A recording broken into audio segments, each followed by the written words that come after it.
Muito bem, estamos iniciando a nossa gravação. Tudo certo também, Gilson. Isso.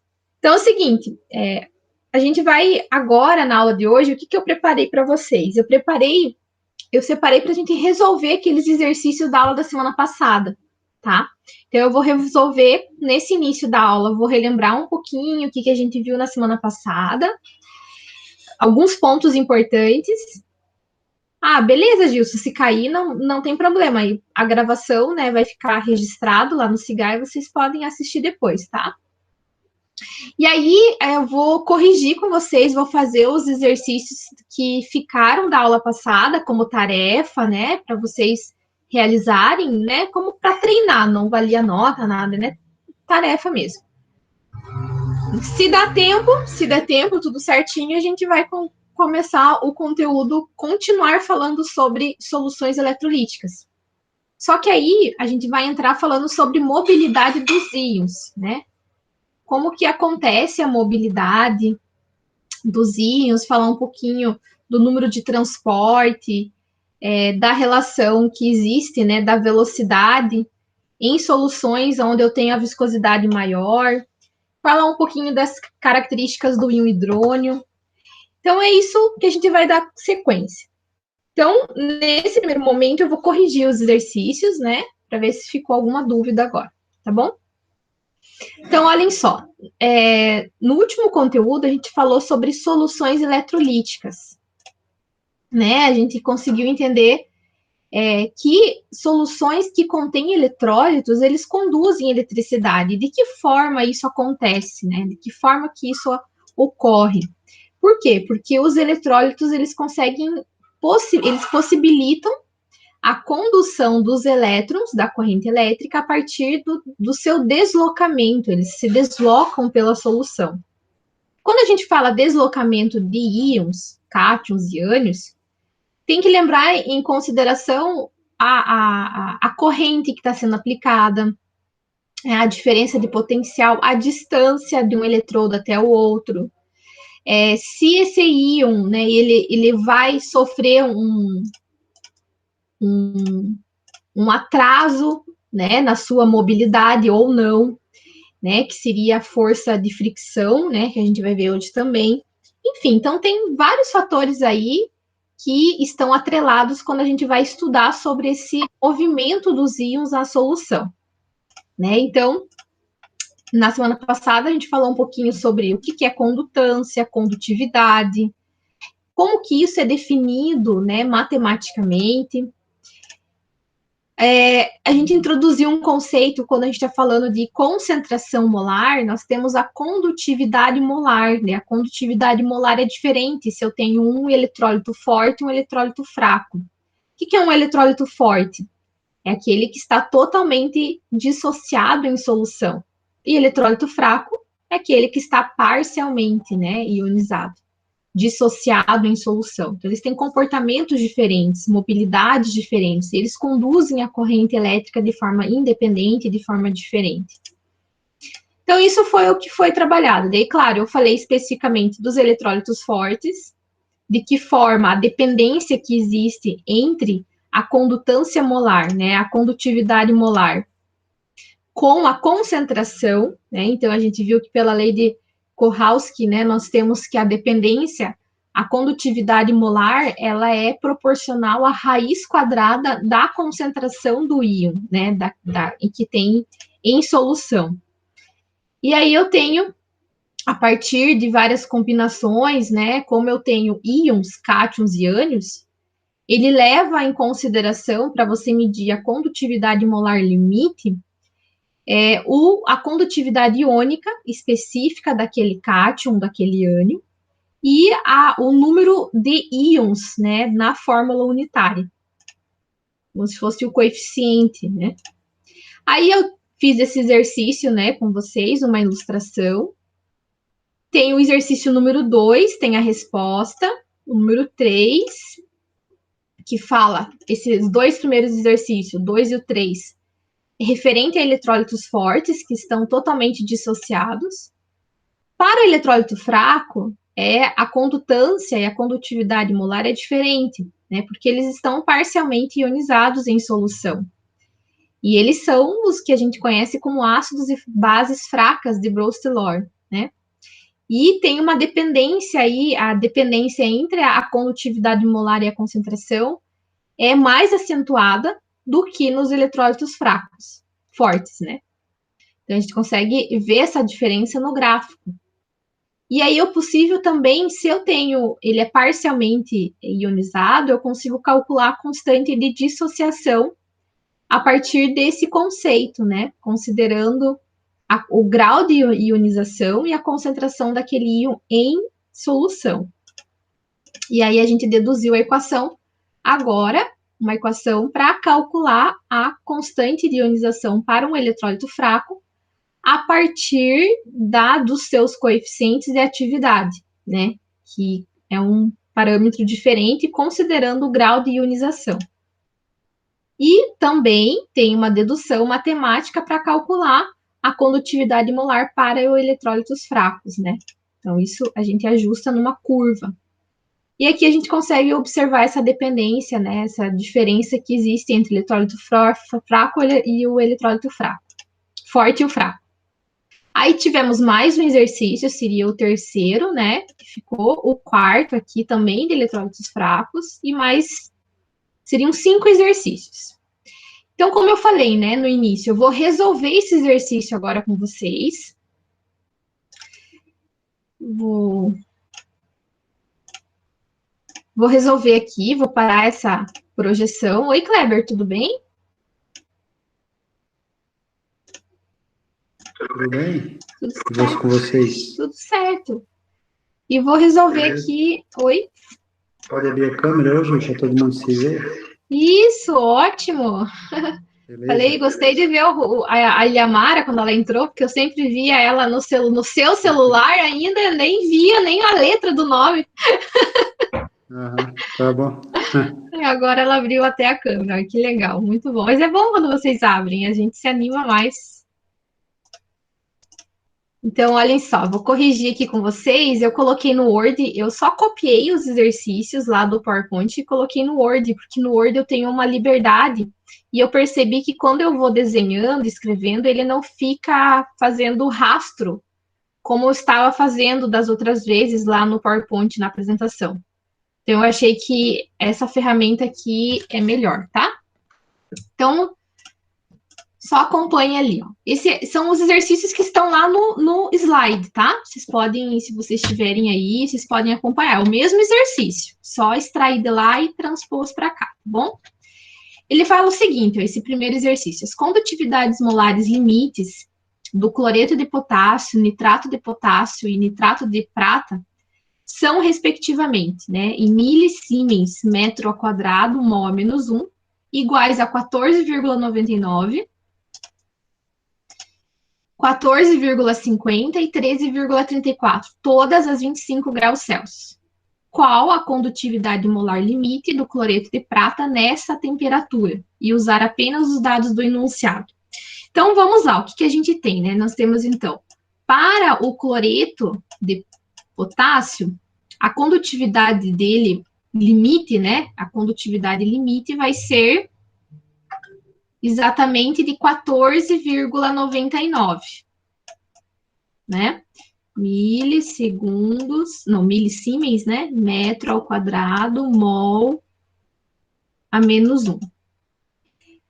Do nitrato de potássio,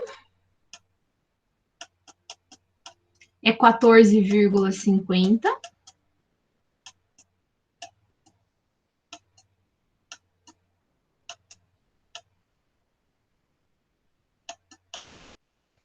E do nitrato de prata,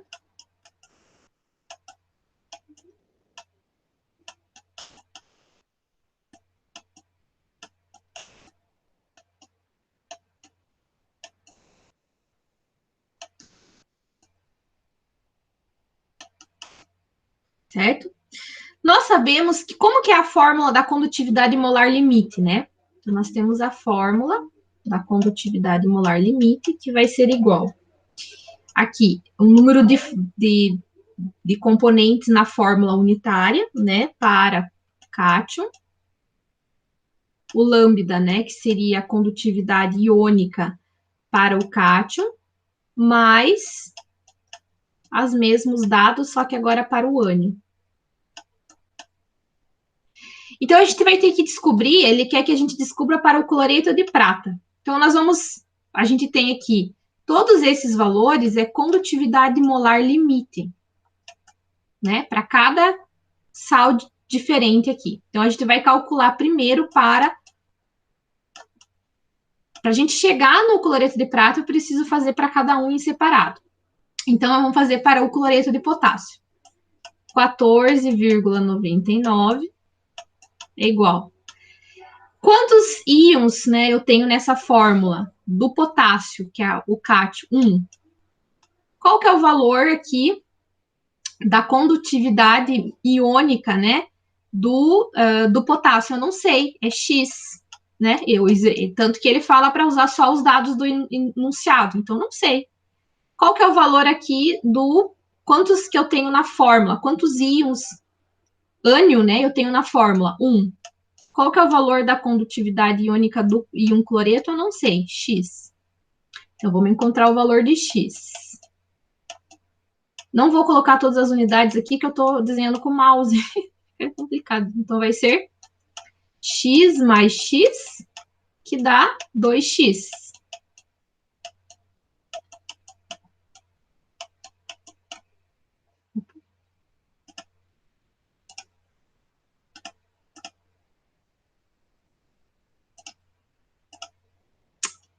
Agora como faz para...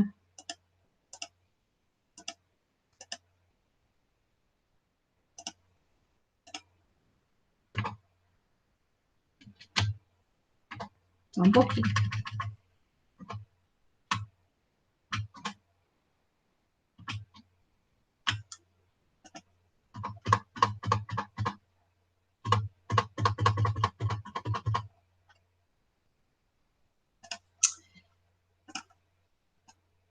Dois x. Então, fazendo na calculadora lá, né? A gente pode me ajudar, vai ser passando 2 dividindo, 14 dias por 2. O x aqui vai ter um valor de 7,495. Ok? A mesmo valor, né? 7,495. Tá, então esse é o valor que corresponde tanto à condutividade iônica do íon potássio quanto do íon cloreto, né? Então, seria esse valor que a gente encontrou, tanto para o íon potássio quanto para o íon cloreto, tá?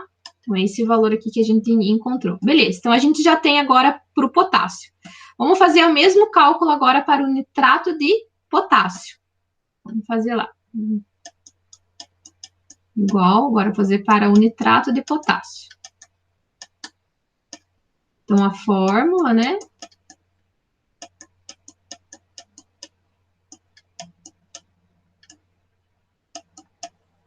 Condutividade molar agora para o nitrato de potássio é 14,5.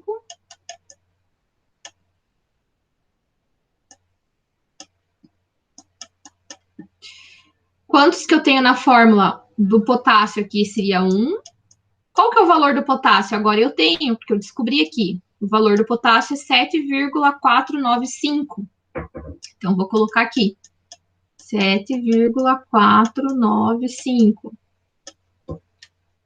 Mais quantos íons nitrato? 1. Qual que é o valor do íon nitrato? Eu não sei. Vou manter ali, vou descobrir. Então, eu vou 14, vou passar o 7,495 dividindo 14, né? Então, vou fazer aqui na calculadora, dividido por 7, 4. Vai dar 1,93.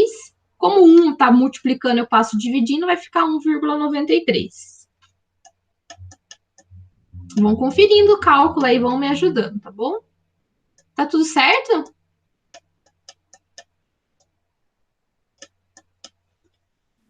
Sim, qual é ali a. Eu não estou conseguindo visualizar bem ali a unidade, atrás ali do 7,49, o que que é ali? Aqui, não, aqui não tem, ó, deixa eu que eu arrumo aqui, eu não coloquei a unidade. Eu coloco a unidade é a mesma, né? Cadê?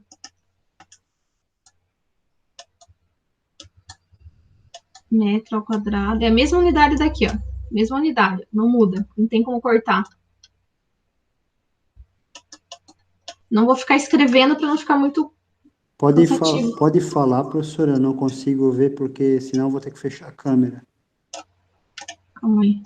É metro ao quadrado? Metro ao quadrado. É Siemens, Tá. metro ao quadrado, mol a menos 1. Ah, tá. Obrigado.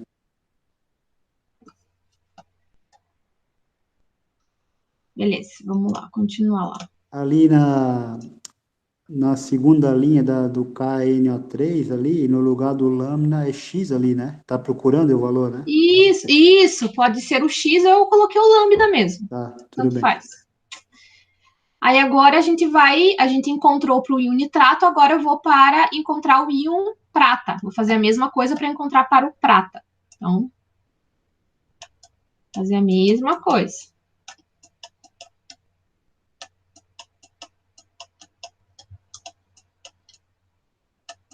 Né? Condutividade molar limite para o... Vou colocar aqui em cima.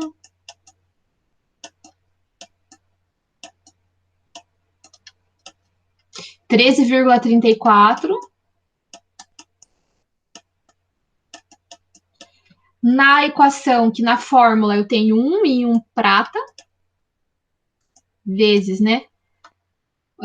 A condutividade iônica do íon prata, eu não sei, eu vou calcular. Então, seria o X, né? Como diz o Kleber.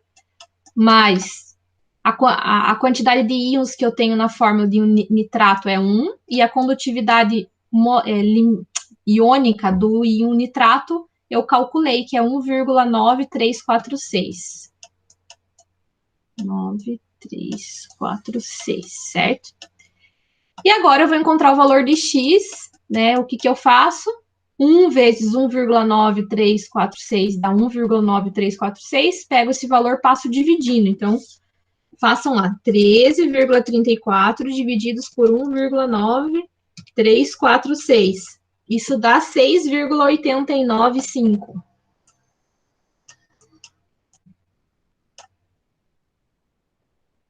Não, eu vou passar menos, desculpa. Já ia pegar a borracha aqui para apagar. Engraçado.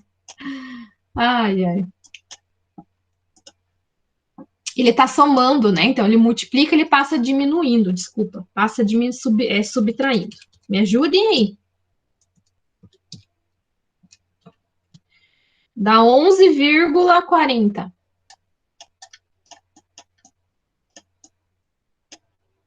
(40,54). Mesma unidade lá.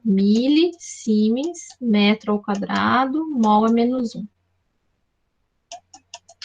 Agora sim eu vou fazer para o exercício que ele quer o cloreto de prata. Então, vou fazer lá agora sim para finalizar.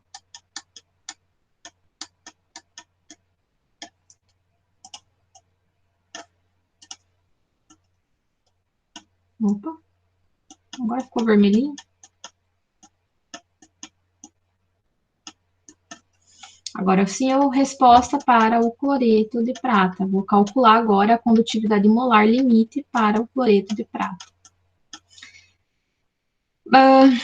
Para a prata, eu tenho só um íon. Qual que é o valor da condutividade iônica da prata? Eu calculei aqui que é 11,4054. Mas eu tenho um íon cloreto vezes a condutividade molar para o íon cloreto, eu calculei também que está aqui, né? Que é esse valor aqui, ó, corresponde. Então, 7,495.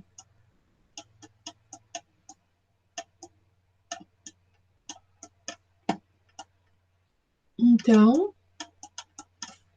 eu faço 1 vezes 11 dá 11, dá ele mesmo, e 1 vezes 7 também dá ele mesmo. Então, é 11,4054 mais 7,495. 18,90, tá certo? Ué, 13? Deixa eu ver se eu fiz certo.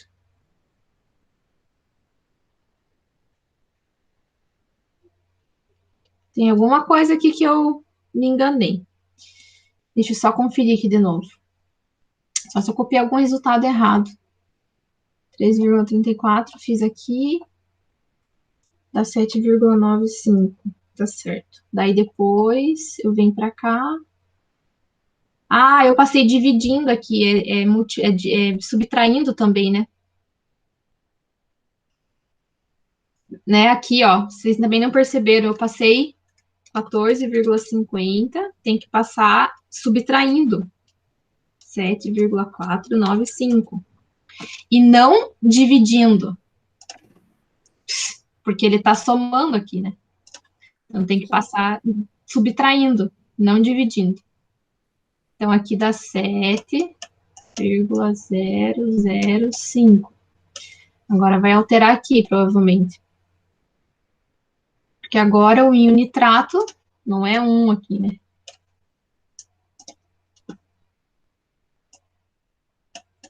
(7,005). Isso aí. Agora eu vou passar subtraindo. Viu? Agora 13,34 menos 7,005. Ah, agora sim, dá 6,335. Agora eu vou arrumar aqui também.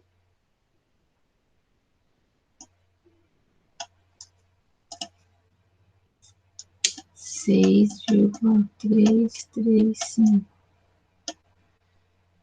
Agora eu vou somar os dois, né? 7,4. 13,83. 83.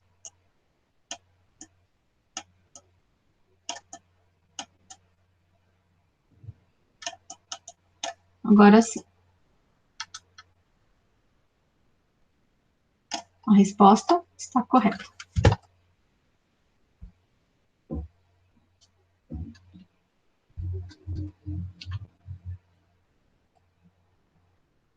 Ok? Entender? Alguma dúvida? Tranquilo, né? É mais trabalhoso mesmo. Aí o próximo exercício, conseguiram copiar? Peraí só um pouquinho, deu confusão aí essa troca aí. O KNO3 deu quanto ali? 7,005. É que não, eu dividi, mas tem que passar subtraindo. É 14,50 menos 7,49, né? Isso, 49,5. Daí deu 7,005, é isso? Isso. Tá, daí joga lá pro outro lado, lá. Aí agora faz outro cálculo, utilizando 7,005. Aí vai o resultado vai Tá, dar daí eu tô no 6,335. eu tô no... Tá, o AGNO3 ali, daí fica 13,34. 1 vezes x, 1 mais, daí é quanto? 7? Que daí é 1 vezes 7,005. Tá. Uhum. Aí para isolar o x, você passa subtraindo, né? Sim. Espera aí só um pouquinho. Tá. Vou ter que riscar aqui.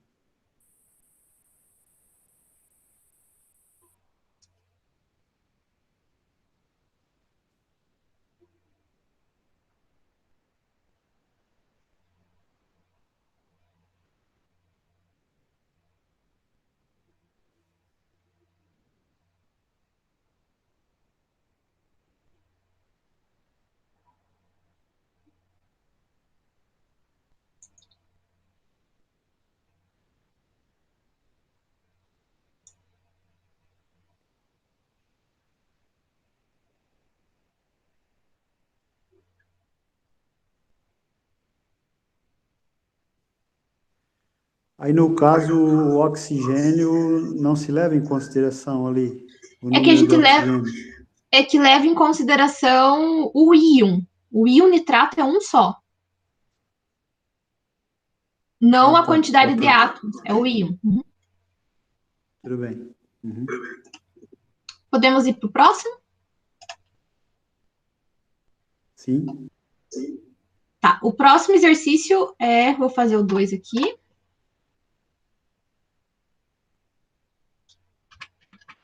Já vou até abaixar mais aqui. Então, o que ele fala? Ele fala o seguinte: as condutividades molares limites do iodeto de sódio, acetato de sódio e acetato de magnésio são, respectivamente, em milisiemens, né, metro ao quadrado, mol menos 1, iguais a 12,69, 9,10 e 18,78, todas as 25 graus. Qual a condutividade molar limite do iodeto de magnésio, né, nessa temperatura? Então, é muito igual, a gente vai fazer ali, né? Deixa eu ver quem que pediu para entrar. Então, vamos resolver ali. Opa. Então, vamos lá. Então, a gente tem lá a condutividade molar limite, né? Aqui para o iodeto de sódio, que é igual a 12,69. Para o acetato de sódio,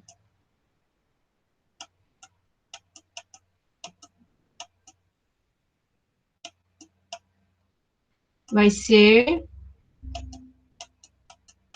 9,10. E para o acetato de magnésio,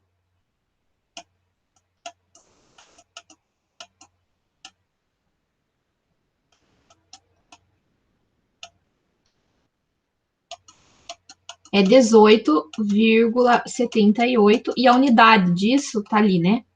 Milisiemens, metro ao quadrado, mol menos 1. Então, dá para entender, né? É que eu tô fazendo com o mouse, mas dá, né, pessoal? Sim, professora, dá para Sim, entender. sim.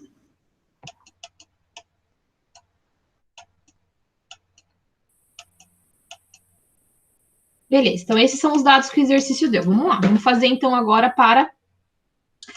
Então, como é um eletrólito forte, a gente pode usar essa mesma equação para calcular a condutividade molar limite, né? Então, para o cátion, a quantidade de íons na fórmula do cátion, condutividade iônica do cátion e o mesmo fator para o ânion.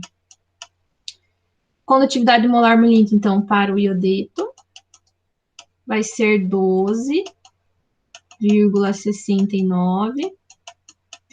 Quanto na fórmula? Eu tenho 1 e sódio na fórmula. E eu não sei o valor, é X, a mesma situação lá, X também. Então, eu vou passar, vai dar 12,69. E vai ser X mais X dá 2X, né? X mais 1X mais 1X dá 2X. Passa o 2, então vamos agora me ajudem para mim não fazer errado, né? Passar dividindo, né? Vai dar 6,345, que é igual ao valor de X, certo? Não é subtraindo, professora? Agora aqui não, porque ele está multiplicando, né? O 2 multiplica o X, aí ele passa dividindo. Ah, tá. Agora vamos fazer para o próximo. É que ali tem um sinal errado lá. Na primeira Aqui? linha lá, em vez de mais, é vezes lá. Aqui? É do lado esquerdo Aqui é aí. vezes. É que aqui Mostra. o É sinal isso, o da. texto aí é mais? É mais aí? Aqui na verdade ele não é o mais da fórmula, tipo mais assim, ele é para dizer que é o corresponde ao cátion, sabe? Aí confunde, né? É o V1, ele não é o mais, tá, tudo bem. Aham. Não é mais, é para dizer que é do cátion e do acátion, e menos é do ânion. Uhum. Esse valor aqui, ou esse aqui que eu tô fazendo é a adição mesmo. Né? Agora aqui, né, para o próximo íon, para o próximo sal aqui, o acetato de sódio, mesma situação. Então, para o cátion, vezes o cátion mais. Então, a condutividade é 9,10. igual. Quantos que eu tenho na fórmula do cátion? O sódio é 1. Qual que é o valor dele do acetato? Não sei, é X. Do ânion, do acetato, do sódio. Ah, do sódio eu sei, né? O sódio a gente calculou ali. Que é esse valor aqui, né? Que corresponde ao do íon sódio. Então, é 6,345 mais quantos ânions eu tenho? Um acetato, né? E qual que é o valor dele, da condutividade iônica dele, eu não sei. Agora sim, agora a gente vai passar 1 vezes x dá x, 1 vezes 6,345 dá 6,345. Como ele está somando, eu passo subtraindo. Então, é 9,10 menos 6,345. Isso me dá 2. Agora sim, eu passei subtraindo. 755.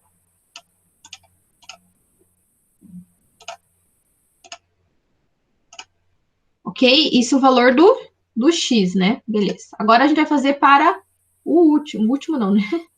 O último sal aqui, né? O acetato, agora vai mudar um pouquinho.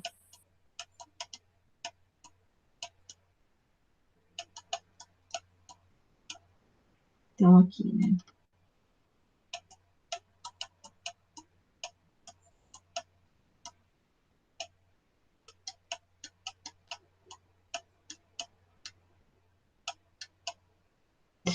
Então, aqui a condutividade dele é 18, né?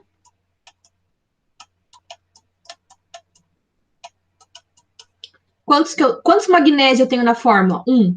Qual que é o valor do magnésio? A gente calculou? Não. Então, é X, né? Vou encontrar. Quantos acetatos eu tenho na fórmula? 2. Agora sim é 2, não é 1, né? Tem 2 em um acetato.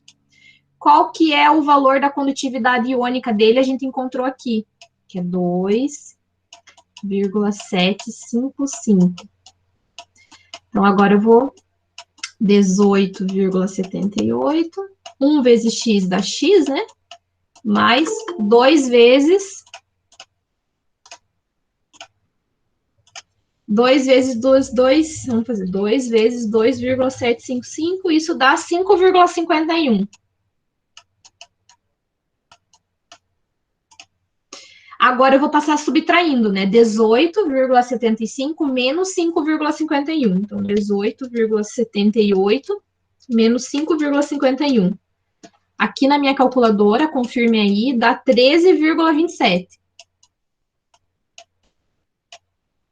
Né? A unidade todas são iguais, tá? Não estou repetindo aqui para não ficar cansativo aqui o mouse. Mas ainda a gente não terminou o exercício. Agora a gente vai calcular para o iodeto de magnésio. Então, mais um pouquinho aqui. Então, vamos fazer agora para o iodeto de magnésio. Agora sim a gente vai finalizar, né? Então, vamos calcular aqui. Mesma coisa.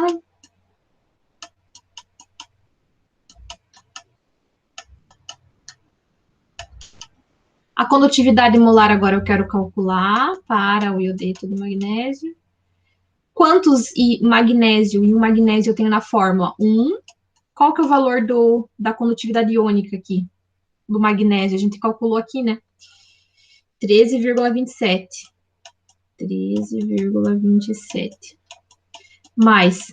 Quantos iodo eu tenho? Quantos iodeto eu tenho na fórmula? 2. Então, 2 vezes. Qual que é o valor do iodeto?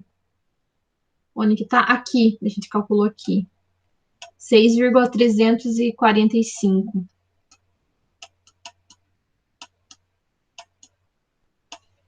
Aí agora a gente consegue calcular, né? 13,27 vezes 1 dá 13,27. Agora 2 vezes 6, né? 2 vezes 6,345, isso dá 12,69. Agora somando os dois, né? 12,69 mais 13,27. 25,96.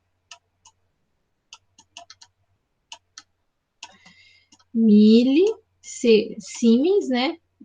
porque é a mesma unidade, então metro. Então, nem fiz análise dimensional porque não ia mudar e só ia atrapalhar aqui, na verdade, né? Ia ficar bem. Se fosse no quadro, eu conseguiria fazer bem mais bonitinho. Pronto, esse é o resultado. Vamos ver se bate com o resultado ali. 25,96, 25,96, certinho.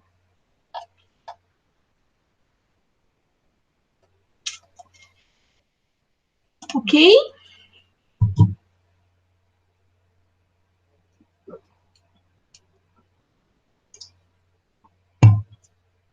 Muito que bem. Vamos para o próximo exercício lá do slide, né? Ficou?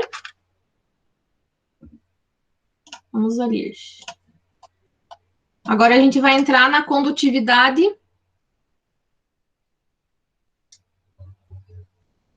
Na condutividade molar, só que agora a gente vai falar sobre o Ka, né?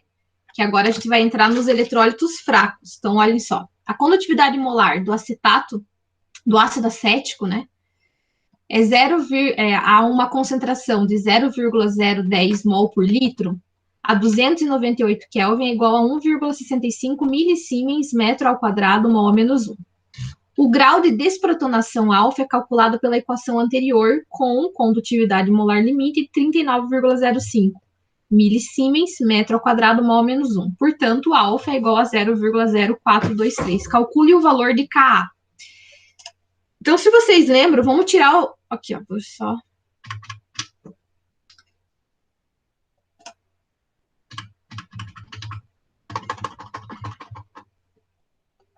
Um espaço aqui. Então, vamos tirar os dados do exercício. O que, que a gente tem? Nós temos a condutividade... Ai, muito grosso.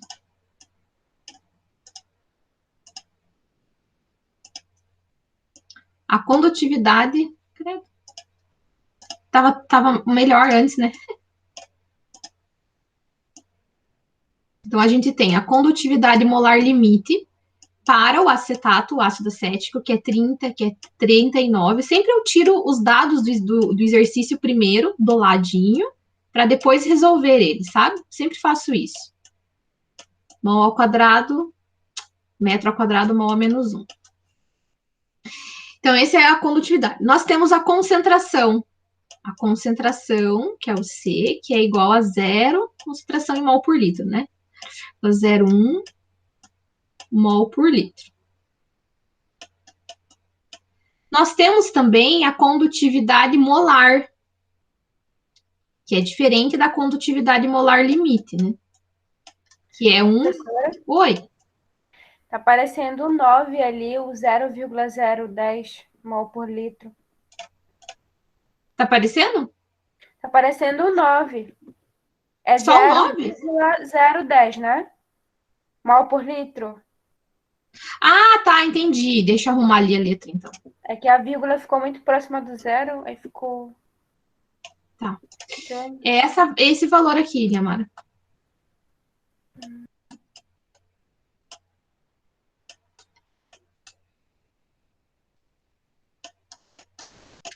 Um 1,65. Tem um zero a mais. Ah, desculpa. Verdade. É Nem pra 0,010, né? Isso, tá certo.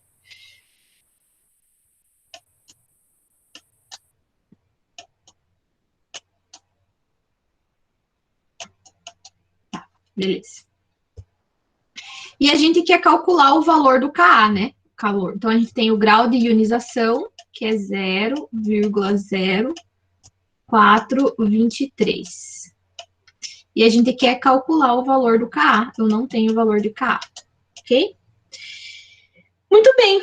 Então, ele já calculou para você aqui o valor do alfa, tá? Se fosse para calcular, só para vocês entenderem como que eu calcularia o valor do grau de ionização. Tem uma fórmula, que é a condutividade molar é igual a alfa vezes a condutividade molar limite.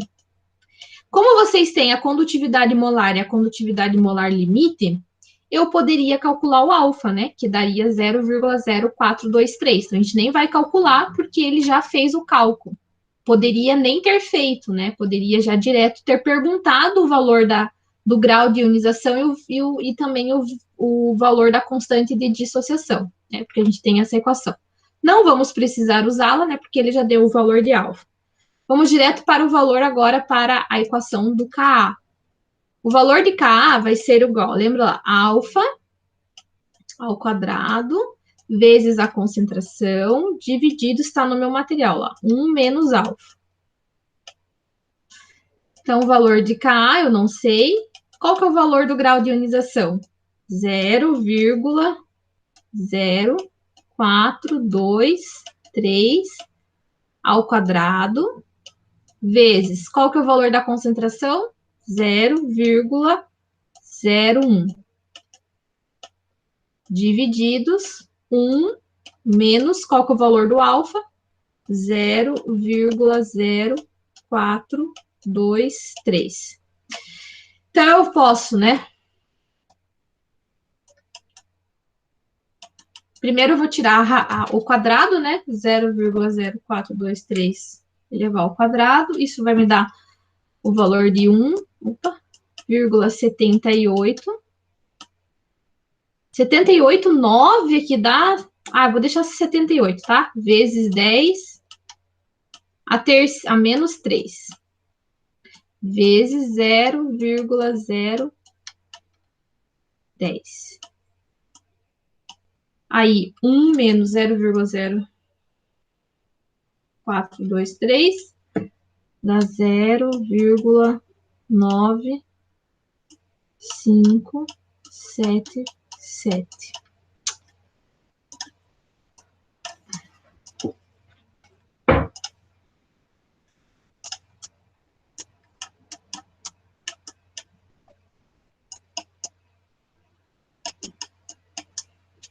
Então, 1,78 exponencial a menos 3 vezes 0,01 divididos por 0,9577 dá 1,85 vezes, aproximadamente, né? 1,85, 86 vezes 10 a menos 5. Ok? Chegamos na resposta? Isso, chegamos na resposta.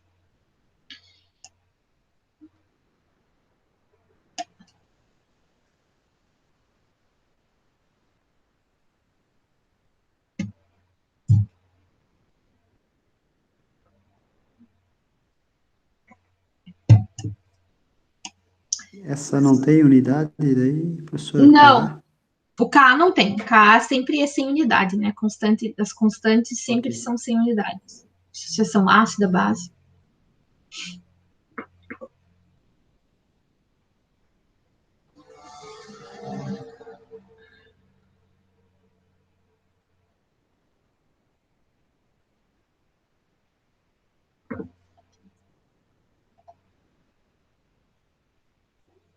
Podemos agora, tem mais 2 exercícios, tá?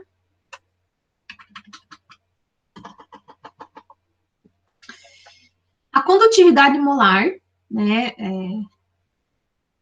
do ácido fórmico, né, é 0,025 mol por litro. Né? A condutividade molar é 4,61 milisiemens metro ao quadrado mol menos 1. Determina o pKa do ácido, sendo que a condutividade molar padrão desses dois, né, respectivamente 34,96 e 4,09. Beleza. Vamos calcular lá então. Primeiro, o que a gente vai fazer? Extrair os dados. Condutividade molar desse ácido é 4,61 mili. Menos 1. A concentração é 0,025 mol por litro. E a gente quer calcular o pKa. Né? Então, nós temos que chegar no valor de Ka. Para isso, ele deu a condutividade molar padrão.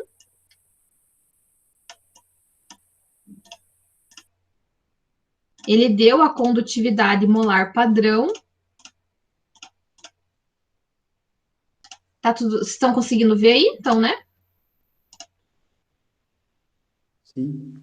A condutividade molar padrão para o hidrogênio, né? Para o próton é de 34,96 e a condutividade molar para um íon acetato, né? É de 4,09.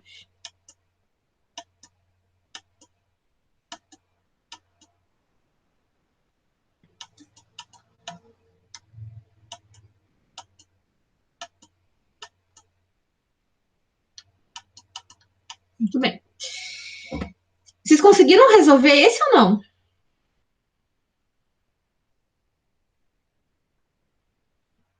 Não chegaram a resolver. Podemos tentar fazer agora, mas se a professora quiser estar ali, eu não consegui fazer.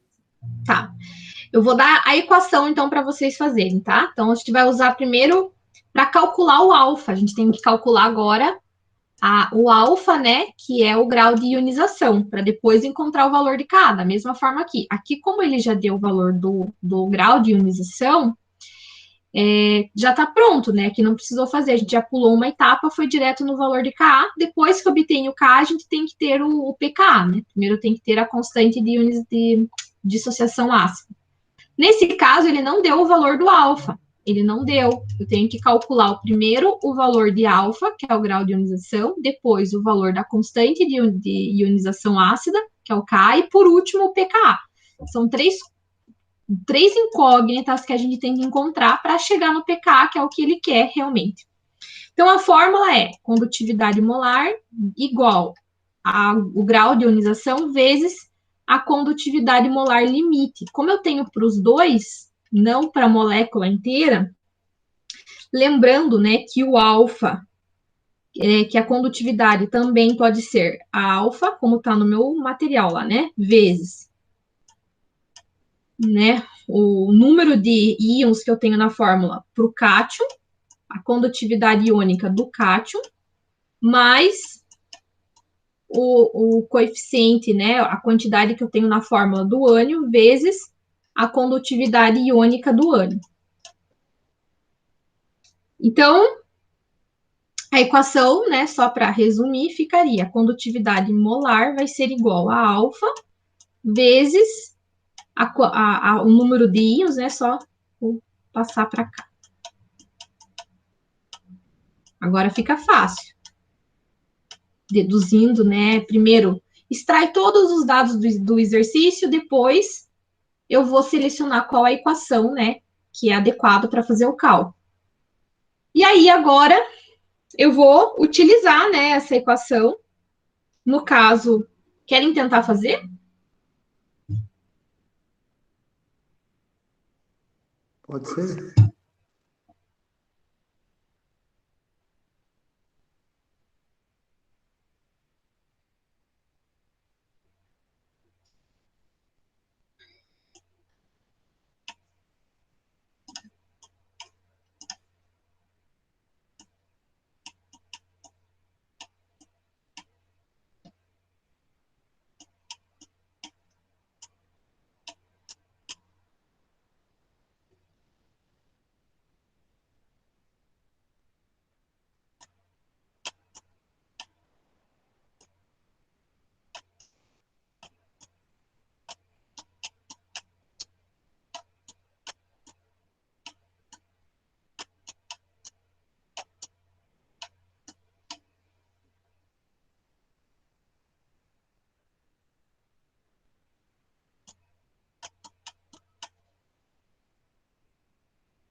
quanto que dá o valor do alfa ali?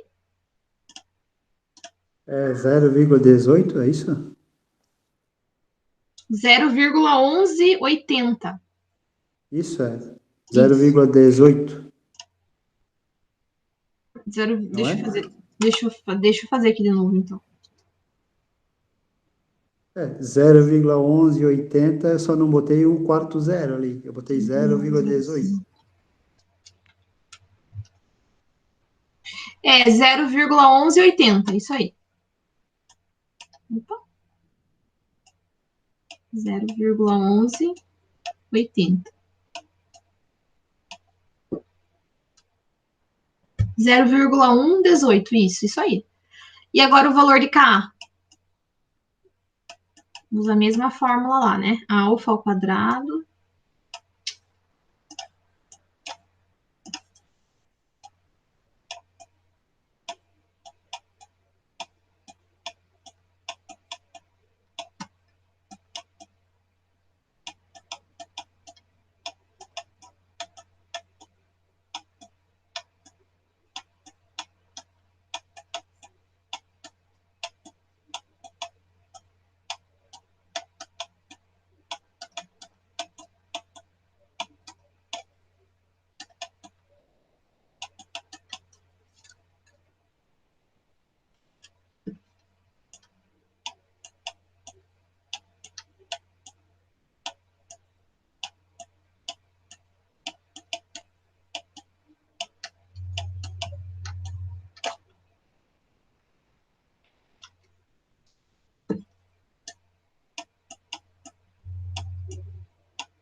Três vírgula noventa e quatro vezes 10 na menos 4.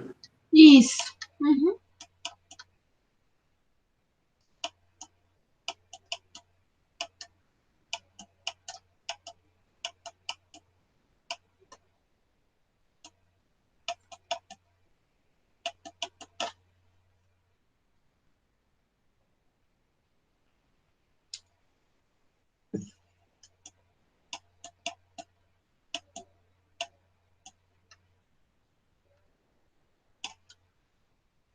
Isso aí.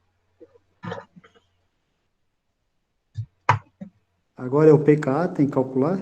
Isso aqui, ó. Como eu fiz aqui do lado.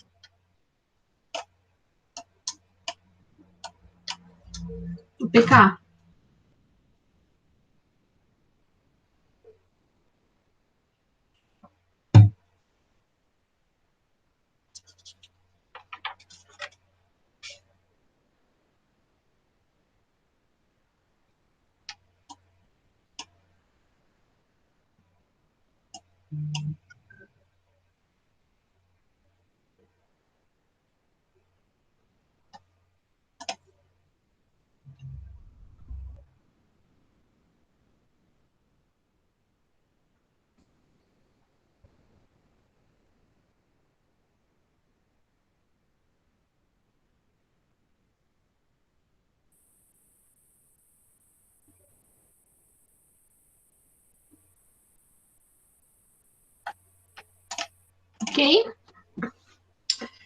Ok? Ok. Podemos ir para o último exercício? E O último fala o seguinte. Depois da correção apropriada para se levar em conta a condutividade da água, a condutividade de uma solução aquosa saturada, vamos falar de KPS, né? Cloreto de prata, a 25 graus e 0,1887 milisiemens metro a menos 1. Qual a solubilidade do cloreto de prata nesta temperatura? Né? Então, ele quer que você calcule a solubilidade. Eu não sei. Então, vamos tirar o exercício. Ele deu a condutividade molar limite para o cloreto de prata, que é 138,3 siemens, centímetro ao quadrado, mol a menos 1. Ele deu também a condutividade da solução.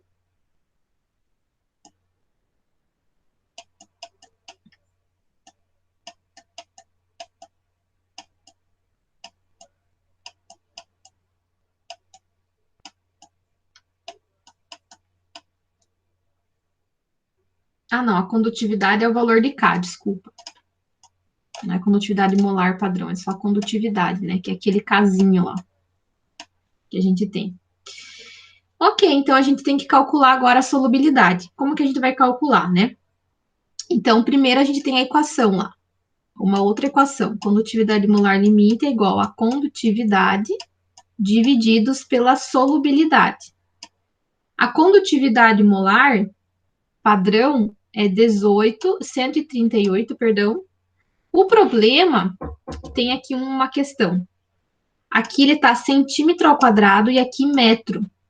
Não tem como eu tenho que transformar as unidades aqui para poder cortar. Não tem como a fórmula é simples, né? Mas eu preciso fazer essa transformação. Então, primeiro vamos fazer a transformação.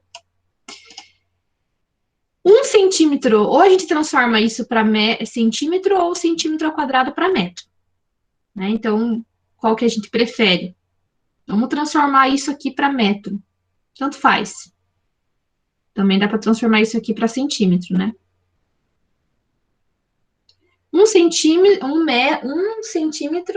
não, 1 metro tem 100 centímetros, né, pessoal? Sim. 1 metro corresponde a 100 centímetros. E também a gente pode usar, se vocês quiserem, né, 1 centímetro ao quadrado corresponde a quantos metros quadrados? 0,0001 metro quadrado, né? Também dá para usar. Vamos transformar essa aqui, acho que é mais tranquilo. Então, se 1 metro equivale a 100 centímetros, 0,1887 metros seriam quantos centímetros? X. Aí eu vou dar aqui o valor de X é igual a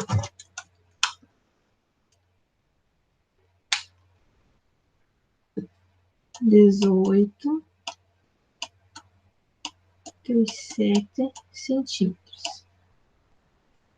Agora a gente pode usar lá, né? Então aqui seria centímetros, só que tem que lembrar lá, menos 1 milissegundos, tá?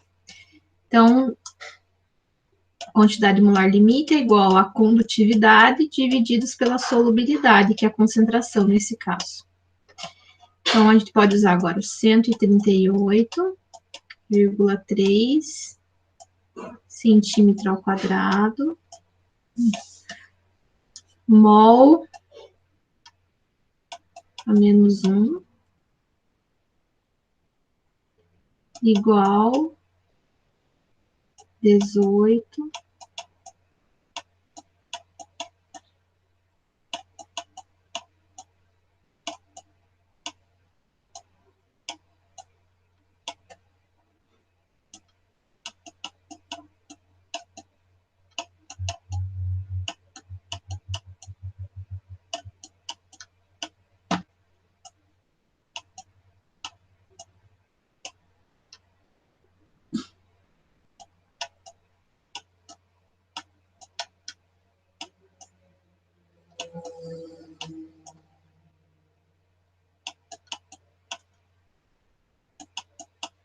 Vamos fazer o cálculo, 18,87 dividido por 138,3.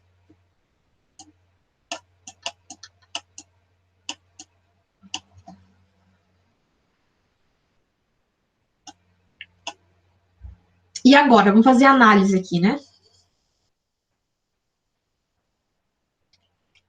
eu gosto de fazer assim análise do lado, só para vocês entenderem. Seria assim, ó, milisimes divididos por centímetro vezes.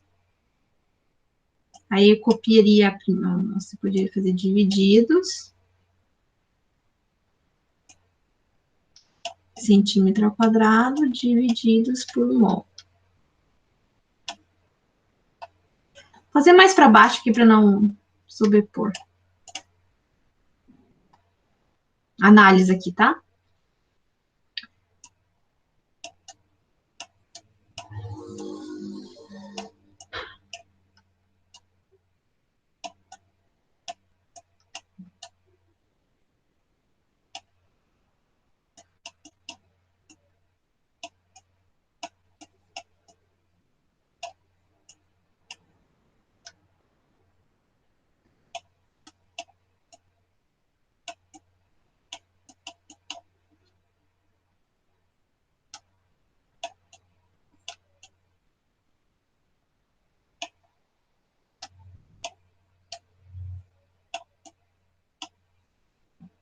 Então, ficaria exatamente assim, ó.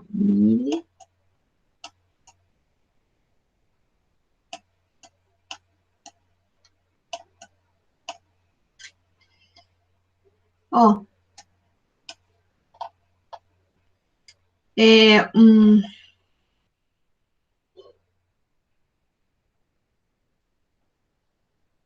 Isso aí. Só que, ou então a gente chegou na resposta, só que aqui nós chegamos decímetro a menos 3, aqui centímetro a menos 3. Se por aqui, porque é negativo. Aí teria que fazer a transformação, né? Porque aqui é litro. Aqui é como se fosse uma unidade de litro, né? Porque decímetro a menos 3 é litro, e aqui é como se fosse ml. Então, se fosse fazer a transformação de decímetro para ml, ficaria realmente naquela unidade de 1,36 vezes 10 a menos 5. Então, a gente chegou na resposta. Só na resposta que está faltando uma unidade, né? Milissegundos, milisiemens, né? Que não está mostrando aqui. Ok, chegamos na resposta. Oi. Professora? Oi? Por que centímetro a menos? Por que centímetro a menos 3? Por que não centímetros ao cubo? É porque ele está aqui dividindo, né? Aí quando eu passo multiplicando, eu tenho que colocar menos 3.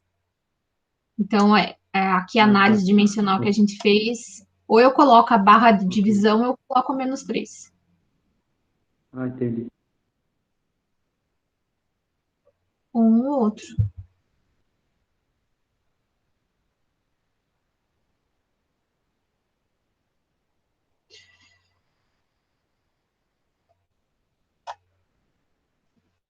Aqui é mais um estudo de análise dimensional, né? Porque a fórmula até não é tão complicada, né?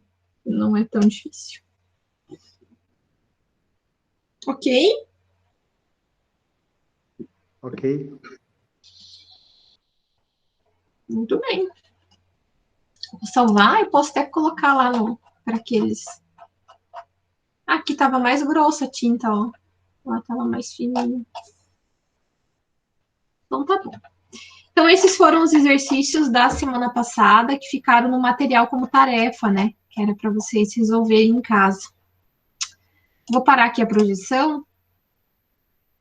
Parar aqui para a gente começar a apresentar a aula de hoje. Quer dizer, conteúdo, né? A aula de hoje a gente já está tendo, né? Que é também fazer a correção, né? Também faz parte da aula.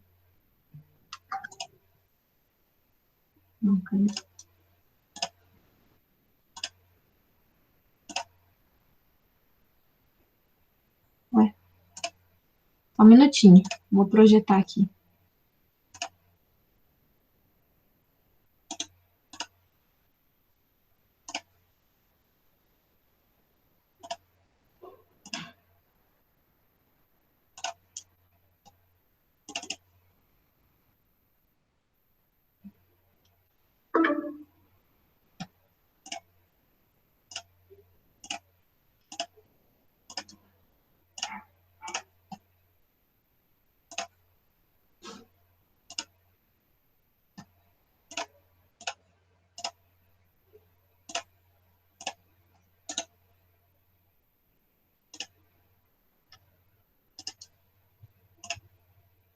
Uhum. O que nós vamos dar continuidade? Nós vamos ainda continuar falando sobre soluções, sobre íons, só que agora falar um pouquinho sobre a mobilidade dos íons, né? O que é a mobilidade dos íons? Então, a mobilidade dos íons, a gente leva em consideração o movimento deles. Mobilidade é exatamente isso, o movimento dos íons em solução. Então, em solução, sem nenhuma corrente elétrica, nem nada que esteja forçando esse movimento, o que é observado é que os íons apresentam movimentos aleatórios e com velocidades diferentes entre si. Tem uma disposição, né, da velocidade. Eles não se deslocam com a mesma velocidade nem na mesma direção, né? São deslocamentos e velocidades muito diferentes. Isso vai depender da carga do íon, né? Então, o cátion e o ânion se movimentam e têm velocidade de formas diferentes. E, claro, tem uma dependência da concentração, né? E também se é um eletrólito forte, se é um eletrólito fraco. E quando a gente fala dos íons também, a gente leva em consideração a carga dos íons.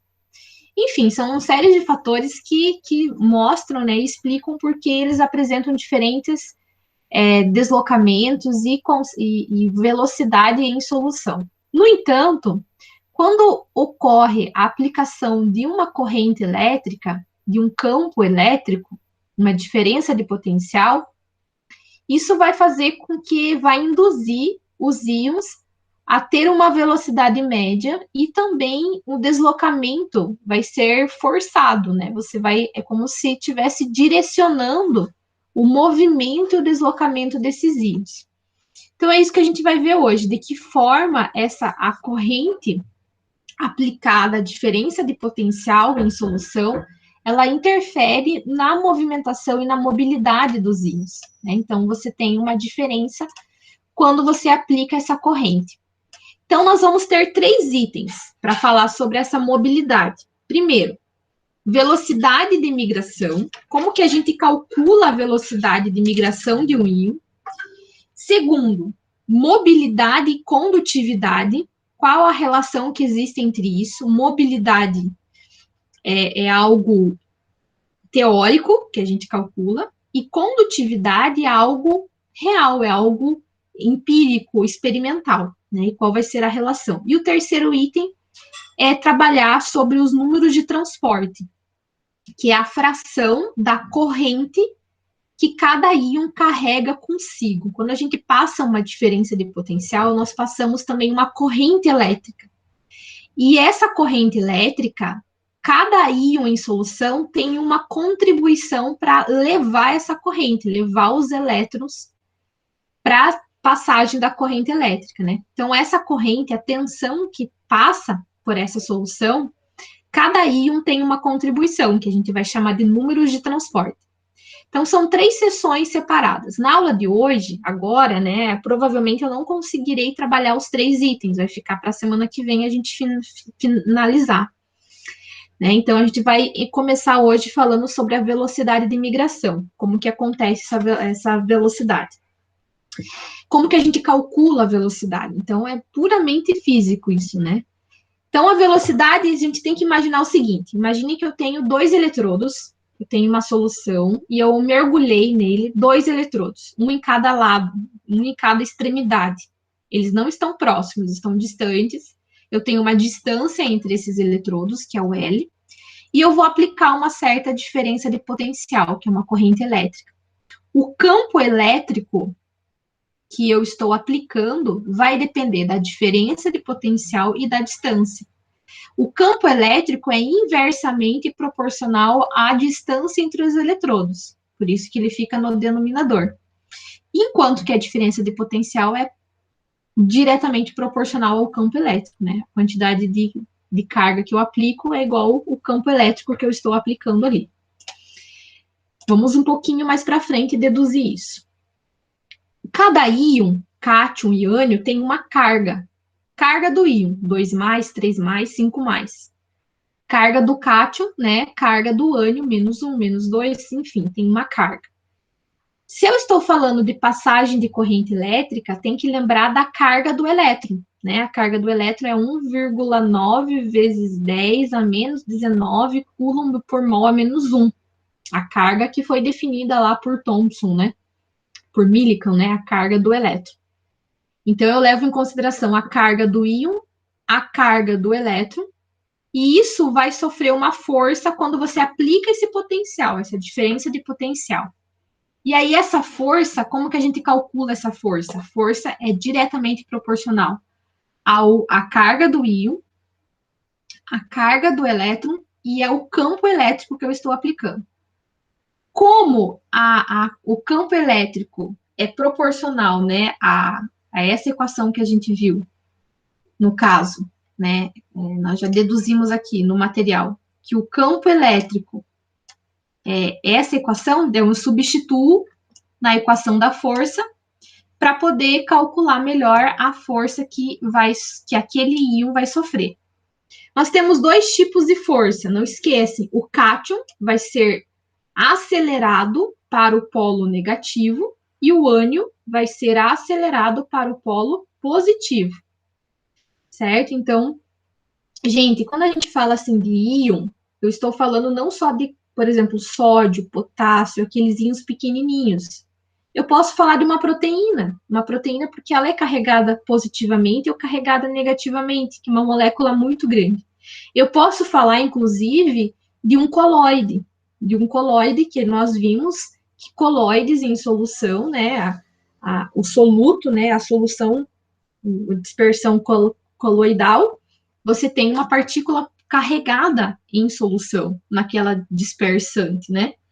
Então, isso é um íon, tudo que tem carga, né? Então, quando a gente fala de cátion e de ânion, nós lembramos daqueles íons pequenos, né? Da tabela periódica. Sódio, potássio, magnésio, mas não é só desses que eu estou me referindo nesse cálculo, mas também de moléculas grandes carregadas em solução. Então, quando você aplica uma corrente elétrica, o que acontece? Nós temos dois, só que tem que lembrar, né, que nós temos uma resistência. A solução por si só, ela tem uma resistência, né, em solução, que é a viscosidade. Né, tem soluções que são mais viscosas, soluções que são menos viscosas. E essa é que a gente chama de atrito, né? A gente chama de uma força retardadora, que vai retardar o movimento do íon. Essa força é chamada de força de fricção, que é proporcional à velocidade com que o íon se desloca. Então, lembram, vocês já ouviram falar nessa lei de Stokes?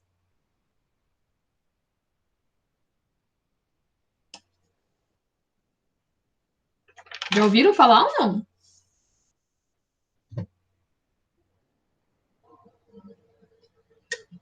Não, prof, eu ainda não ouvi falar. O que é essa lei de Stokes? Na física, ela é uma lei que mostra a força, ela se refere a uma força de fricção, uma força retardadora, que é experimentada por objetos esféricos. Todo objeto esférico que se move através de um fluido, ele experimenta uma força retardadora, um efeito de atrito. Essa força retardadora foi determinada por Stokes, né? Então, a gente tem o nome de lei de Stokes. Então, é uma lei na física que se enquadra para todo e qualquer corpo esférico que estejam se movimentando em uma solução, em um fluido. Então, é a força que está retardando, é uma força contrária. Então, como eu estou falando de íons, moléculas, a gente pode assemelhar com um objeto esférico, como diz a lei de Stokes. Né? É como se fosse um objeto, mas em solução, um íon, um objeto esférico. Então, a nível microscópico, é como se os íons tivessem esse formato aí, né? Que fica mais fácil para fazer o cálculo. Então, segundo a lei de Stokes, a força de fricção é igual à força vezes a velocidade de migração do íon. Essa força interna, ela leva em consideração, porque é algo esférico, π, a viscosidade do meio e o raio, que é o A, né, porque é algo esférico. Então, substituindo esta equação nesta, a gente chega que a força de fricção que o íon sente em solução é 6 vezes πNA, que é Ni, né, que é a viscosidade, vezes o raio hidrodinâmico, nesse caso, né, em solução, o raio da esfera, vezes a velocidade de migração do íon. Vamos continuar deduzindo. Olha quanta força existe só para o íon se movimentar em solução, né, gente? Tá louco. Então, quando atingido, né, a força, a velocidade de migração, tem que lembrar que eu tenho, então, duas forças que a gente viu até agora. A força que vai acelerar o processo, né, a força que vai levar o íon para frente, e eu vou ter uma força contrária. Então, quando é atingido a velocidade de migração, que realmente o íon vai ter uma velocidade, a gente diz que a força de fricção e a força de aceleração é igual. Por isso, a gente está igualando elas. Essa seria a força de aceleração, como está mostrando aqui, como que a gente calcula, né? Quanto maior o íon, é difícil de você acelerar, quanto menor o íon, mais fácil, enfim.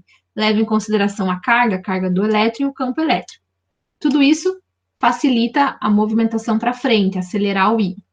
E a força que é contrária ao íon, que é a força de fricção, que a gente viu pela lei de Stokes. Então, como a gente considera que eles são iguais, né? Tem uma igualdade, então eu posso igualar as duas. E como que eu calculo a velocidade de migração, afinal de contas? Que a gente está fazendo toda essa dedução para chegar na velocidade de migração. É quando a força aceleradora é balanceada pela força de atrito. Então, rearranjando a equação, as duas equações, a gente chega que a velocidade de migração é igual à mobilidade do íon, que é U, vezes o campo elétrico. Né? Então, rearranjando esses dois, a gente chega o campo elétrico, eu tenho como, né, o campo elétrico seria esta, a gente viu ali que é igual a 6π, viscosidade, vezes o raio, vezes a velocidade de migração. Então, a gente chega nesta equação final, que eu posso calcular. Ó, mobilidade do íon é igual a Z, que é a carga do íon, vezes o E, que é. Só que a carga aqui eu não vou usar mais um, eu vou usar o número sem o sinal, tá? Eu desconsidero o sinal, se é mais ou menos. Se for mais um, eu vou usar só um. Se for mais dois, vou usar só o dois na fórmula. E vezes a carga do elétron, que é aquela carga que a gente viu com o Millikan lá quando estuda o átomo. 6 vezes o π é 3,14, a viscosidade do meio ele tem que fornecer e o raio também. Então, eu tenho como calcular, né, a mobilidade iônica dos íons em água, por exemplo. Eu tenho uma tabela que calcula isso. Qual que é a mobilidade do íon em água? Tenho dados experimentais já pré-estabelecidos. Ok. Tranquilo até aqui. Podemos ir um pouquinho mais para frente?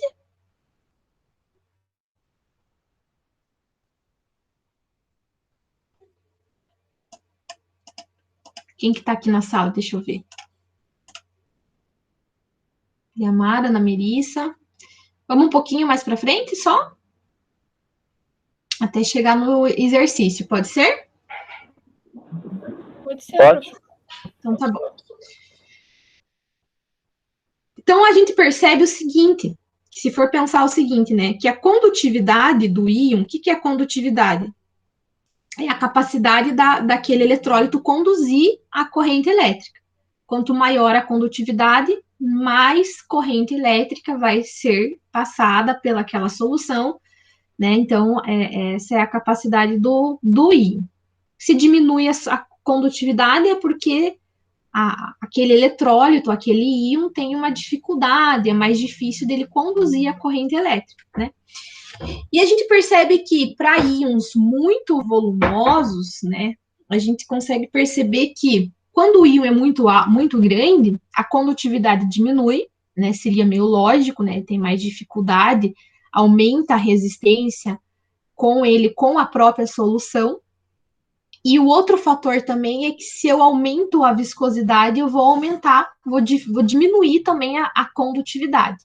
Então, seriam esses dois parâmetros, aumentando a viscosidade e aumento do tamanho do íon. Tudo isso são fatores que diminuem a condutividade da solução.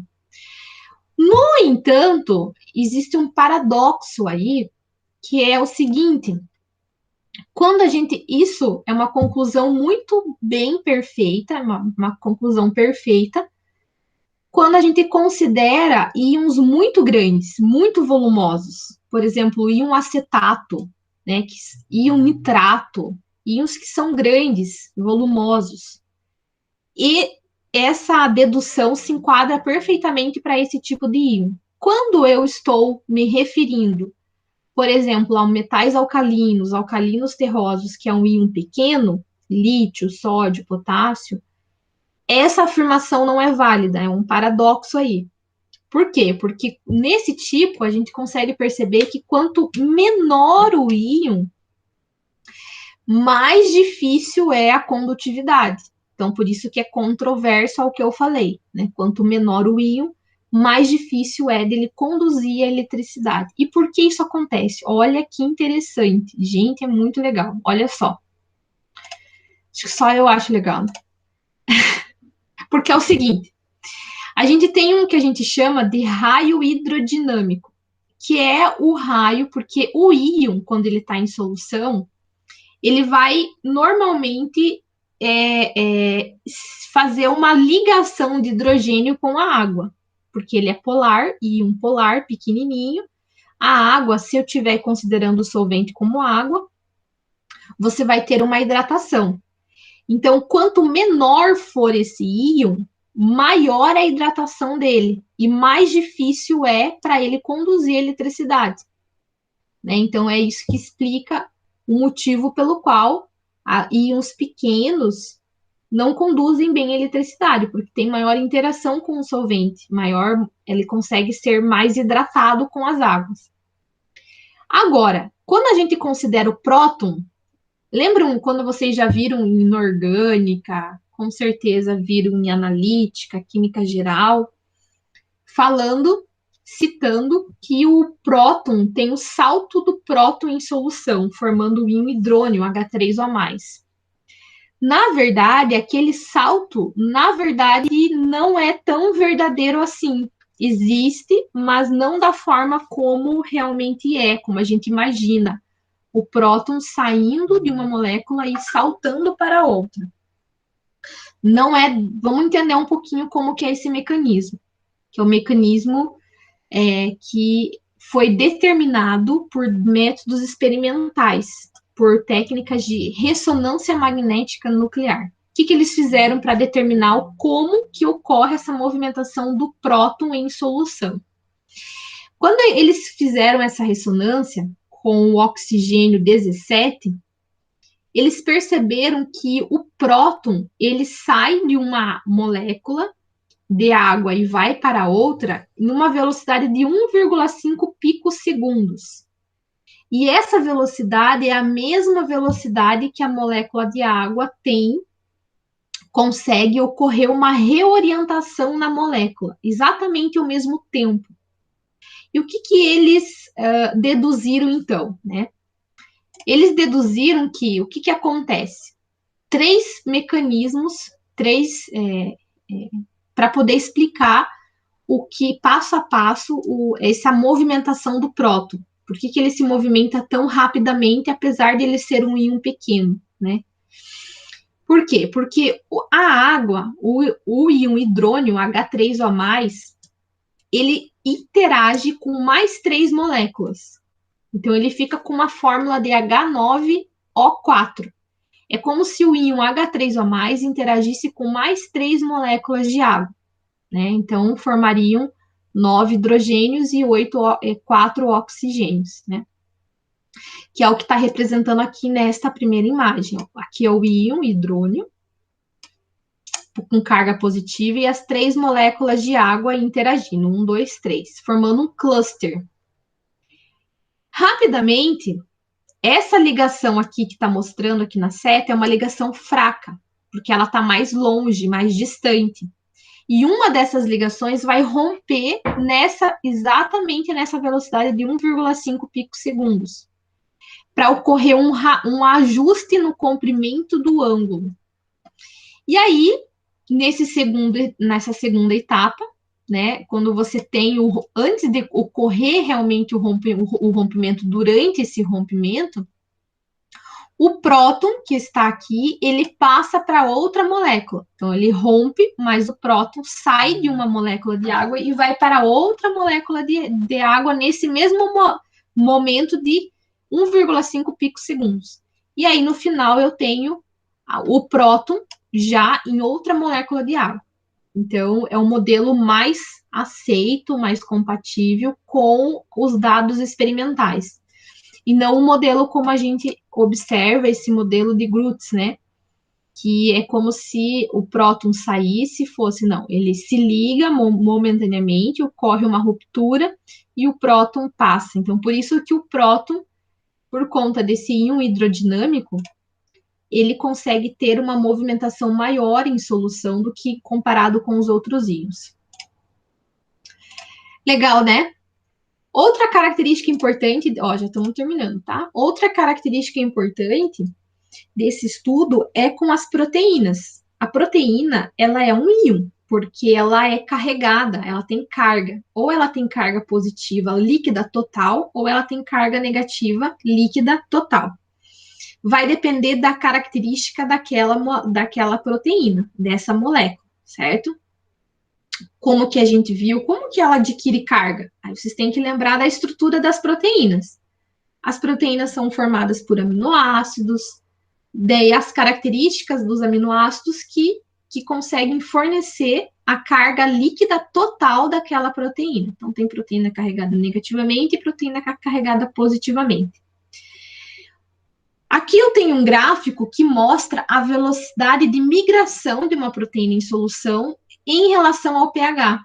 O que acontece? Se eu for diminuindo, fazendo uma variação muito brusca do pH, a velocidade de migração da proteína ela vai diminuindo. Por quê? Porque ela vai diminuindo a carga até que ela chega nesse ponto, que é o ponto onde eu tenho carga igual a zero. Lembra que quando a proteína atinge carga líquida zero, a mobilidade dela vai ser zero e a velocidade de migração também vai ser zero. E aí você atingiu o que a gente chama de ponto isoelétrico, onde a velocidade de migração da proteína também é zero. E o que acontece com essa proteína? Ela vai para o precipitado. Ela vai formar um sólido no fundo do recipiente. Ela sai da solução, né? Porque ela vai diminuindo justamente por conta da variação do pH. Então, a gente deduziu aqui, deu vários exemplos e deduzimos também a equação que é utilizada para calcular a velocidade de migração de um íon. Isso se aplica não só a cátions, tipo da família 1A, família 2A, mas também a íons maiores, né? Até como uma proteína. E agora, eu tenho aqui o exercício número 1 e o exercício número 2, tá? Eu vou deixar, então, como tarefa para vocês tentarem resolver esse exercício número 1 e o exercício número 2. Na semana que vem, eu começo a aula corrigindo esses exercícios e aí eu dou continuidade no conteúdo. Pessoal, dúvidas, perguntas?